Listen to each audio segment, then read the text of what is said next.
नमस्कार। सुर्खियों के बाद एक बार फिर मध्य प्रदेश के सियासी संकट पर बातचीत करेंगे, खबरें दिखाएंगे। सुप्रीम कोर्ट पर सबकी निगाहें टिकी हुई हैं। लगातार हमारी भी नजर आपके लिए सुप्रीम कोर्ट पर बनी हुई है। सुप्रीम कोर्ट में अभी सुनवाई लंच के लिए रोकी गई थी और इसके बाद फिर से सुनवाई का सिलसिला शुरू होगा। एमपी में फ्लोर टेस्ट होगा या नहीं, इस तरह इसे लेकर तमाम तरह की दलीलें दी जा रही हैं। कांग्रेस की तरफ से सिंघवी दलील दे रहे हैं और मुकुल रोहतगी, तुषार मेहता, ये तमाम लोग बीजेपी की तरफ से अलग अलग जो पक्षकार बनाए गए हैं, हालांकि लेकिन आप इसे कांग्रेस बीजेपी के से समझ लीजिए। सुप्रीम फैसले का सबको इंतजार है और थोड़ी देर बाद ये हो सकता है कि जो तस्वीर है वो साफ हो जाए।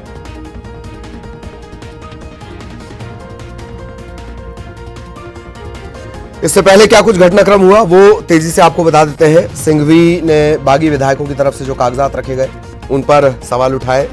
रोहतगी ने कहा कि केस में AOR, ये उन्होंने पुरानी रेफरेंस दी है, किसी केस की पुरानी रेफरेंस दी थी।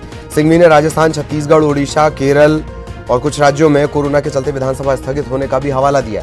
कोरोना भी एक बहुत बड़ा तर्क है यहाँ पर। और 2 बजे मतलब थोड़ी देर बाद ये मानकर चलिए कि ये जो कार्रवाई है ये शुरू हो जाएगी। विश्वास मत की आड़ में, मतलब फुल फ्लोर टेस्ट की आड़ में लोगों के विश्वास को तोड़ने की कोशिश की जा रही है, ये भी तर्क दिया गया सिंघवी साहब की तरफ से। लंच के लिए ये हुआ था। एक और खास बात, राज्यपाल को लेकर सॉलिसिटर जनरल तुषार मेहता, उन्होंने ये कहा कि विधानसभा सत्र हमेशा 5 साल का होता है। सिंघवी ने कहा कि पूरी तरह से गलत, ये बहुत मौलिक ज्ञान है। ये सदन है जो 5 साल तक रहता है, सत्र नहीं। 5 साल के सत्र के बारे में किसी ने नहीं सुना, ये तर्क उन्होंने दिया। इन सबके बीच जस्टिस चंद्रचूड़, उन्होंने क्या कहा, राज्यपालों के पास सरकार को अस्थिर करने का काम नहीं हो सकता, लेकिन समान रूप से राज्यपाल के पास विश्वास मत के लिए बुलाने का अधिकार है। ये तमाम तरह एक बार साफ कर दें कि ये जिरह वहां पर चल रही है, ये तर्क वहां पर चल रहे हैं, ये फैसले नहीं हैं। और इससे किसी तरह का अंदाजा लगाना ये थोड़ा सा जल्दबाजी हो जाएगी। हालांकि साफ हो जाएगा, ये भी हो सकता है जैसे सुबह हमारे सहयोगी बता रहे थे, ये भी हो सकता है कि आज फैसला सुरक्षित रख लिया जाए, कल उस फैसले को सुनाया जाए। तो ये तमाम चीजें हैं। सुप्रीम फैसले का आप सभी को इंतजार है। मध्य प्रदेश की सियासत एक अजीबोगरीब परिस्थिति में फंसी हुई है। हालांकि पुराने केसों का हवाला दिया जा रहा है, SR मुंबई केस का हवाला दिया जा रहा है, अरुणाचल का हवाला दिया जा रहा है। रिसेंटली जो घटनाक्रम, ताजा जो घटनाक्रम हुए हैं पिछले कुछ सालों में, उसमें कर्नाटक का हवाला दिया जा रहा है और अरुणाचल प्रदेश का हवाला दिया जा रहा है। उत्तराखंड की भी बात कल खुद, जैसे कि मैंने आपको मिसाल के तौर पर उत्तराखंड की स्थिति भी बताई थी। तो ये तमाम हवाले दिए जा रहे हैं, लेकिन ये इनसे फर्क नहीं पड़ेगा। हां, कानून के दायरे में रहकर दलील की शक्ल लेकर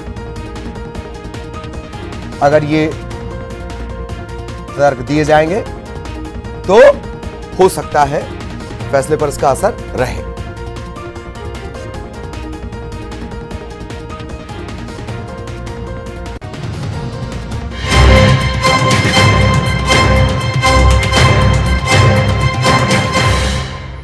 और लगातार बिग ब्रेकिंग का सिलसिला भी जारी है। बिग ब्रेकिंग इस वक्त रायपुर से बता दें, सबसे बड़ी खबर, अंतर्राज्यीय बस सेवा तत्काल प्रभाव से स्थगित। दूसरे राज्यों को छत्तीसगढ़ से जोड़ने वाली जो बस सेवा है उसे रोक दिया गया है। कोरोना वायरस के खतरे को देखते हुए फैसला लिया गया। राज्य के बाहर से आने वाली बसों का परिवहन बंद। परिवहन आयुक्त ने ये आदेश जारी कर दिया है। कोरोना बहुत तेजी से इसका ये फैल रहा है और यही वजह है कि छत्तीसगढ़ का जो कम्युनिकेशन बसों के जरिए, परिवहन जो बसों के जरिए दूसरे राज्यों से होता है, उसे तत्काल प्रभाव से स्थगित कर दिया गया, फिलहाल रोक दिया गया। रायपुर से इस वक्त की सबसे बड़ी खबर आपको बता दें, रायपुर में एक पॉजिटिव केस और उसके बाद ये बड़ा फैसला लिया गया है। लंदन से लौटी एक महिला में लक्षण पाए गए, जांच के लिए सैंपल भेजे गए, पॉजिटिव आया, लेकिन फिर से सैंपल भेजे गए। ये व्यवस्थाओं पर भी सवाल इससे खड़े होते हैं। हालांकि जो पिपरे साहब हैं वो पुष्टि कर चुके हैं एक केस पॉजिटिव है, लेकिन सैंपल फिर भेजे गए। इस पर सवालों के सिलसिले आगे चलेंगे, लेकिन इस वक्त जो बड़ी खबर है वो है रायपुर की कनेक्टिविटी को लेकर। अवधेश हमारे सहयोगी इस वक्त हमारे साथ जुड़े हुए हैं, सीधा अवधेश के पास आपको लिए चलेंगे। अवधेश, क्या कुछ जो आयुक्त हैं उन्होंने अपने इस आदेश में कहा है, ये स्थगन क्या दोनों ही बसों के लिए जो दूसरे राज्यों के मुसाफिरों को लाती हैं और छत्तीसगढ़ के मुसाफिरों को बाहर ले जाती हैं, सब पर लागू होगा? और क्या फौरी तौर पर यह फैसला लिया गया है, आगे और कोई फैसला भी आ सकता है? अवधेश।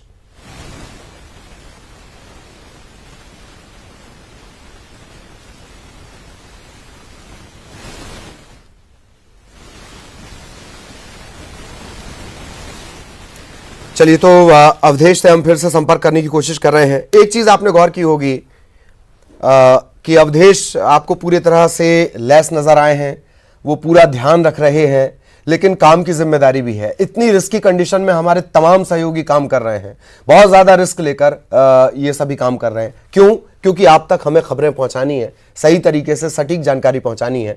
यही वजह है कि पूरी तैयारी के साथ अवधेश भी नजर आए हैं। बाकी हमारे तमाम सहयोगी जो मध्य प्रदेश में काम कर रहे हैं, फील्ड पर लगातार एक्टिव हैं, वो भी पूरी तैयारी के साथ हैं। ये इस वजह से भी हम आपको समझा रहे हैं कि आपको भी काम करना है, लेकिन बेहद सतर्क रहते हुए, सुरक्षित रहते हुए, सारे जो स्वास्थ्य निर्देश हैं, स्वास्थ्य से जुड़े निर्देश हैं जो एडवाइजरी में है, जो हम बार बार आपको बता रहे हैं, वो भी आपको, उस एडवाइजरी का भी आपको पालन करना है, अपने काम पर भी असर नहीं होने देना है। और यही समझाने की कोशिश हम लगातार आपको कर रहे हैं। सहयोगी अवधेश जुड़ेंगे और फिर हम उनसे चर्चा करेंगे। इसके अलावा धारा 144 लगा दी गई है, रायपुर के जो निगम क्षेत्र है वहां पर धारा 144 लगा दी गई है। और जैसे कि हम जिक्र कर रहे थे, रायपुर में पहला केस, रायपुर और चंडीगढ़ में आज पहला केस आया है, कल पश्चिम बंगाल में पहला केस आया था। महाराष्ट्र सबसे ज्यादा प्रभावित है, महाराष्ट्र में 40 से ज्यादा केसेस सामने आ चुके हैं। इस बात से अंदाजा लगा लीजिए, आपने महाराष्ट्र का जिक्र होता है, मुंबई का जिक्र होता है, डब्बे वालों का आपने हमेशा जिक्र सुना होगा। तकरीबन 5000 लोगों तक ये डब्बे पहुंचाते हैं, उन्होंने भी अभी इसे बंद कर रखा है। जो डिब्बे की सप्लाई है वो फिलहाल फौरी तौर पर बंद कर दी गई है। अवधेश एक बार फिर हमारे साथ जुड़ चुके हैं, सीधा अवधेश के पास चलेंगे। अवधेश, क्या कुछ ये इंतजाम किए गए हैं और क्या ये आदेश कह रहा है जो आयुक्त साहब ने दिया है? देखिए, आदेश यही कह रहा है कि छत्तीसगढ़ में अंतर्राज्यीय बस सेवा जो है, जो छत्तीसगढ़ से दूसरे राज्यों को जोड़ती है, वो फिलहाल स्थगित कर दी गई है। आगामी आदेश तो कभी 31 मार्च तक कम से कम इसे रोक दिया गया है। मतलब ये कि छत्तीसगढ़ से दूसरे राज्य जितनी भी बसें जाती थी और वहां से जो बसें आती थी, उन्हें सभी पे रोक लगा दी गई है। खास करके महाराष्ट्र में जिस तरह से नागपुर डिवीजन में जिस तरह से लगातार कोरोना के मरीजों की संख्या बढ़ते जा रही है, वहां पे लक्षण ज्यादा पाए जा रहे हैं, इसके बाद ये तत्काल प्रभाव से फैसला लिया गया है। लेकिन ललित, इसके बीच एक बड़ी खबर और अपने दर्शकों को बता दे कि न केवल अंतर्राज्यीय बस सेवा को बाधित कर दिया गया है, रद्द कर दिया गया है, बल्कि राजधानी रायपुर के गुड़ियारी और समता चौबे कॉलोनी, मतलब समता कॉलोनी, चौबे कॉलोनी क्षेत्र को लॉकडाउन घोषित कर दिया गया है। मतलब ये कि वहां के सभी दुकान, संस्थान, प्रतिष्ठानों को बंद करने के निर्देश दिए गए हैं, क्योंकि ये कहा जा रहा है कि जो पीड़ित मरीज थी वो संभवतः उसी क्षेत्र की थी, इसलिए उन तमाम तीनों जगहों को लॉकडाउन कर दिया गया है। बाकायदा उसे सैनिटाइज किया जा रहा है, साफ सफाई बरती जा रही है। कलेक्टर, एसपी ने संयुक्त प्रेस कॉन्फ्रेंस लेके ये एक बड़ी जानकारी है, ये एक बड़ी जानकारी है। अवधेश, मैं चाहूंगा ये बिग ब्रेकिंग के अंदर एक और सुपर बिग ब्रेकिंग है, वो हमारे दर्शकों को फिर से बताएं। 2 जगहों का नाम मैं सुन पाया हूं, तीसरी जगह मिस है। लॉकडाउन के लिए कहा गया है। अवधेश बहुत महत्वपूर्ण जानकारी दे रहे हैं, सुनिए जरा ध्यान से। अवधेश, बिल्कुल, देखिए जिस तरह से राजधानी रायपुर में कोरोना की एक पीड़िता पाई गई है, एक मरीज पाया गया, उसके बाद से जिला प्रशासन ने, एसपी और कलेक्टर ने संयुक्त प्रेस कॉन्फ्रेंस लेके सबसे पहले धारा 144 ब्रैकेट में ए लगाने की बात कही और साथ ही साथ गुड़ियारी, समता कॉलोनी, चौबे कॉलोनी, ये 3 कॉलोनियों के नाम, 3 जगहों के नाम फिर से अपने दर्शकों को बता दें। समता कॉलोनी, चौबे कॉलोनी और गुड़ियारी क्षेत्र को लॉकडाउन करने के निर्देश दिए गए हैं। मतलब ये कि वहां के तमाम दुकान, तमाम स्टोर हो, प्रतिष्ठान हो, सभी को बंद करने के लिए कहा गया है। धारा 144 144 भी प्रभावी की गई है। मतलब ये कि वहां पे 4 से अधिक लोग अब एक साथ वहां पे नहीं जा पाएंगे, नहीं आ पाएंगे। और साथ ही साथ उन पूरे क्षेत्रों को फिर से सैनिटाइज करने के लिए कहा गया है। साफ सफाई के लिए नगर निगम को जिम्मेदारी दी गई है और साफ तौर पे कहा गया है कि पूरे क्षेत्र पे एहतियातन बरती जाए, चप्पे चप्पे पे नजर रखी जाए कि कहीं पे भी तमाम निर्देशों के उल्लंघन न हो। और साथ ही साथ ये कह दिया गया है कि आने वाले समय में मॉल और जो डिपार्टमेंटल स्टोर होते हैं उसे भी बंद करने के निर्देश दिए जाएंगे। उसको भी लेकर समीक्षा जारी है। जिस तरह से मुख्यमंत्री भी समीक्षा कर रहे हैं तमाम स्थितियों की, आपदा प्रबंधन विभाग के साथ वो बैठक कर रहे हैं, उससे जानकारी ले रहे हैं कि क्या कुछ और बेहतर किया जा सकता है राज्य की बेहतरी के लिए, लोगों के बेहतरी के लिए। लेकिन कुल मिला के ये सबसे बड़ी खबर यही कि इन 3 क्षेत्रों को लॉकडाउन करने के निर्देश दिए गए हैं और संभवतः कहा जा रहा है कि आने वाले समय में ये लॉकडाउन की जो सीमा है उसे और बढ़ा दी जाएगी। फिलहाल रायपुर के 2 नगर निगम, रायपुर और बिरगांव के नगरीय क्षेत्र को 144 घोषित कर दिया गया है। जी जी, चलिए बहुत बहुत शुक्रिया अवधेश आपका। अवधेश ने बहुत बड़ी खबर दी है। लॉकडाउन की जो खबर अवधेश दे रहे हैं, मध्य प्रदेश छत्तीसगढ़ में इस तरह की व्यवस्था करने का ये पहला मामला होगा।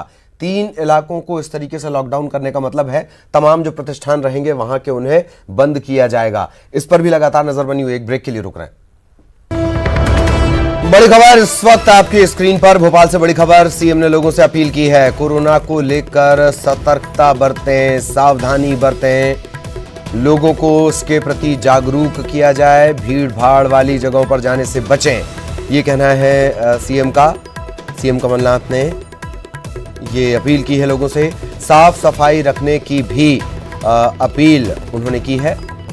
और भोपाल से इस वक्त की बड़ी खबर। सीएम ने लोगों से अपील की है, कोरोना को लेकर सावधानी और सतर्कता बरती जाए, लोगों को इसके प्रति जागरूक किया जाए, भीड़ भाड़ वाली जगहों पर जाने से बचना है।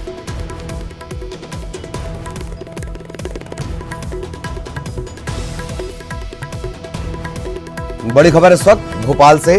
कोरोना को लेकर तमाम तरह की सतर्कताएं बरती जा रही हैं और यही वजह है कि अब मध्य प्रदेश के मुख्यमंत्री कमलनाथ ने इस तरीके की अपील की है लोगों से।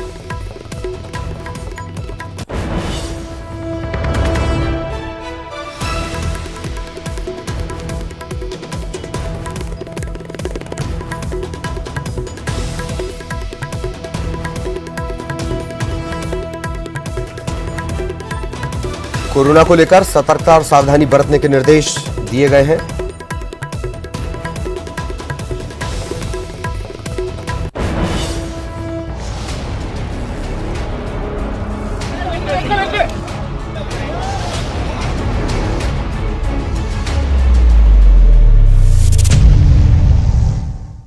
तो सुप्रीम कोर्ट में लंच के बाद बहस भी शुरू हो चुकी है। कपिल सिब्बल साहब, और ये कितना संयोग है कि कपिल सिब्बल ने बंदूक फिल्म के गाने लिखे हैं।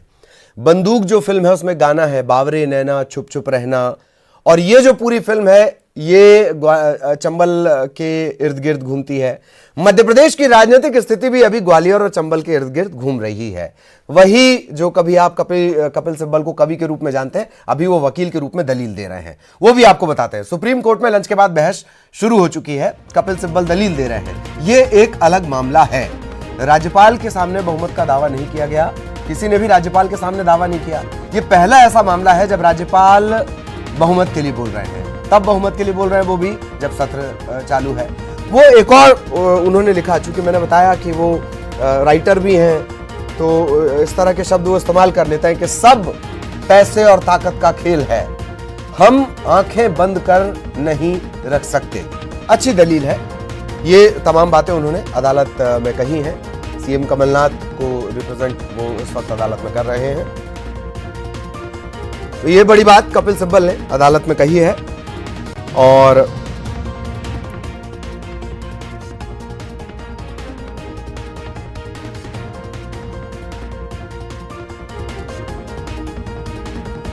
सिब्बल ये भी कह रहे हैं कि अरुणाचल प्रदेश के मामले में सुप्रीम कोर्ट ने राज्यपाल के आदेश को गलत बताया था, तब गवर्नर ने सत्र बुलाने के साथ साथ कार्रवाई के भी निर्देश दिए थे। पुरानी रेफरेंस मैंने आपसे कहा था कि कुछ मामले आप ध्यान रखें। एसआर मुंबई केस ध्यान रखें, कर्नाटक विधानसभा की स्थितियां जो बदली वो ध्यान रखें।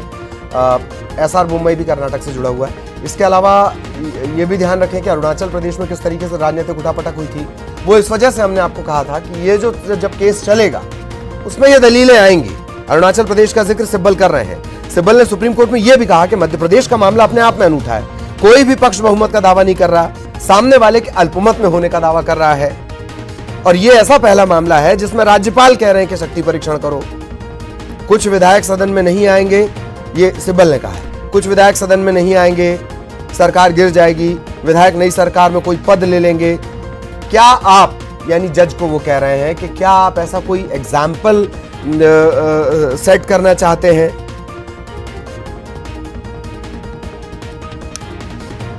और यह भी हो सकता है कि वो जगदंबिका पाल केस का भी रेफरेंस दें कुछ घंटों के लिए, हालांकि वो मुख्यमंत्री बने थे। बहरहाल शंकर इस वक्त हमारे साथ जुड़े हुए हैं, सीधे दिल्ली आपको लिए चलते हैं। शंकर, कपिल सिब्बल साहब इस वक्त पैरवी कर रहे हैं, ये उम्मीद की जानी चाहिए कि दलीलों के साथ साहित्य भी थोड़ा थोड़ा मिक्स होता मिलेगा, थोड़ी संवाद अदायगी भी मिक्स होती मिलेगी। शंकर,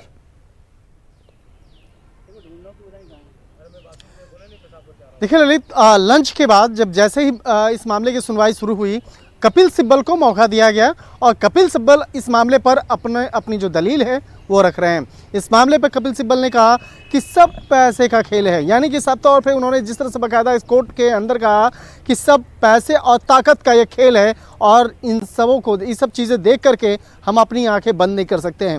हालांकि इस मामले पर कपिल सिब्बल ये बहुत कोशिश कर रहे हैं अपनी बात को काफ़ी तर्क के साथ में रखने की, और बाकायदा कोर्ट में उन्होंने दलील दिया जगदंबिका पाल के बारे में। जगदंबिका पाल जब उत्तर प्रदेश के मुख्यमंत्री थे और कुछ दिनों के लिए बाकायदा उनको मुख्यमंत्री बनाया गया था, उस वक्त का उन्होंने हवाला दिया और कपिल सिब्बल ने जगदंबिका पाल के बारे में बताया कि उनका मामला जो है चालू सत्र का नहीं था, तब उन्हें एक विशेष सत्र बुलाया गया था और उसके बाद इस मामले पर सुनवाई हुई थी।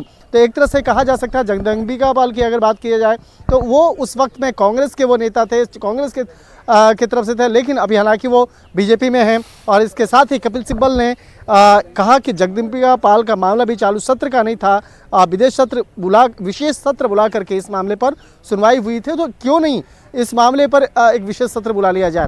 हालांकि जिस तरह से कहा जाए कि वो कोशिश ज़रूर कर रहे हैं कि अपनी बातों को काफ़ी दबाव दे करके इस मामले में कोर्ट में बाकायदा रखा जाए, लेकिन इस मामले में कोर्ट किस तरह से बाकायदा अपना रुख अख्तियार करता है वो बाद में ही पता चलेगा। हालांकि कपिल सिब्बल ने कहा कि चलिए मैं मान लेता हूँ कि विधायक बंधक नहीं हैं, आज़ाद हैं, तो फिर विपक्ष अविश्वास प्रस्ताव क्यों नहीं लाता, विधायक सामने क्यों नहीं आते, मैं सीएम के आधार पर उनके कहता हूं कि मैं उनकी तमाम सुरक्षा व्यवस्था कराऊंगा।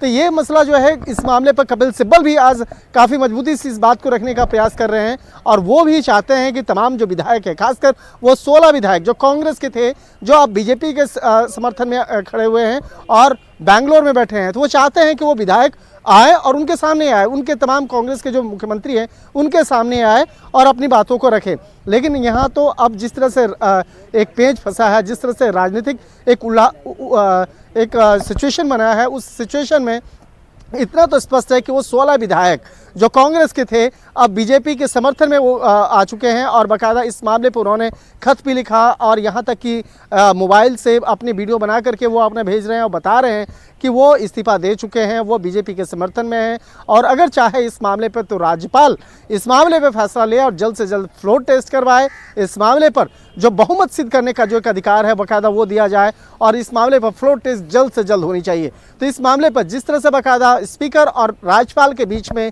एक गहरी खाई वहाँ पे आ गई, तो उसी मामले को किस तरह से कम किया जा सकता है, इस मामले पर अब कोर्ट भी आज लंच के पहले इस मामले पर सुनवाई करते हुए कहा कि क्या क्या इस्तीफा देने का प्रावधान क्या है, किस तरह से बाकायदा किसी को निलंबित करने का प्रावधान है, अगर वो कोई दूसरी पार्टी में चला जाता है तब क्या प्रावधान है। तो उन तमाम प्रावधान को जो संवैधानिक प्रावधान है, संवैधानिक कानून जो के आधार पे जो आधार है बाकायदा वो बताया गया अभिषेक मनु सिंघवी के द्वारा।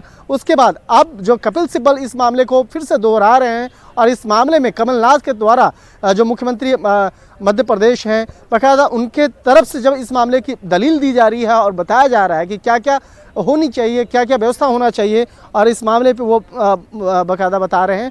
और उन्होंने उत्तर प्रदेश के पहले जगदंबिका पाल जो जिस वक्त में मुख्यमंत्री थे उस वक्त का हवाला दिया और इस मामले में ये भी कहा कि ये सब पैसे और ताकत का खेल है और ये सब चीज़ें जो हो रही हैं इसको देख करके हम आंखें बंद नहीं कर सकते हैं।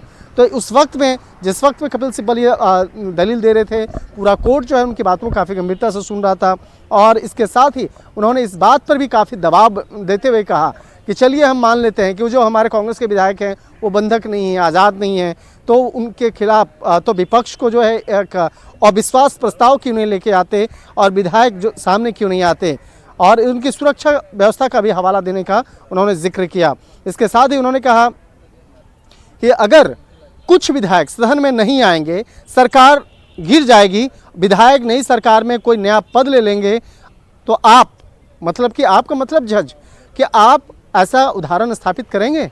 तो एक तरह से कहीं न कहीं ये सवाल उठाया कि जिस तरह से मौजूदा हालात बने हैं, इस हालात को ध्यान में रखते हुए, इस मामले की नज़ाकत को देखते हुए कोर्ट को जल्द से जल्द एक बड़ा फैसला लेना होगा और इस मामले पे एक न्याय करना होगा। लेकिन जो दलील देने की प्रक्रिया है, जिस तरह से बाकायदा आज मौका दिया गया सबसे पहले अभिषेक मनु सिंघवी को, अभिषेक मनु सिंघवी जो वहाँ के स्पीकर के द्वारा के पक्ष में बाकायदा अपनी दलील दे रहे थे, और अब कमलनाथ के समर्थन में उनके तरफ से बाकायदा दलील दे रहे हैं कपिल सिब्बल, और इसके बाद इस मामले में बीजेपी पार्टी की तरफ से यानी सरकार की तरफ से, केंद्र सरकार की तरफ के जो सॉलिसिटर जनरल हैं तुषार मेहता, वो अपना पक्ष रखेंगे।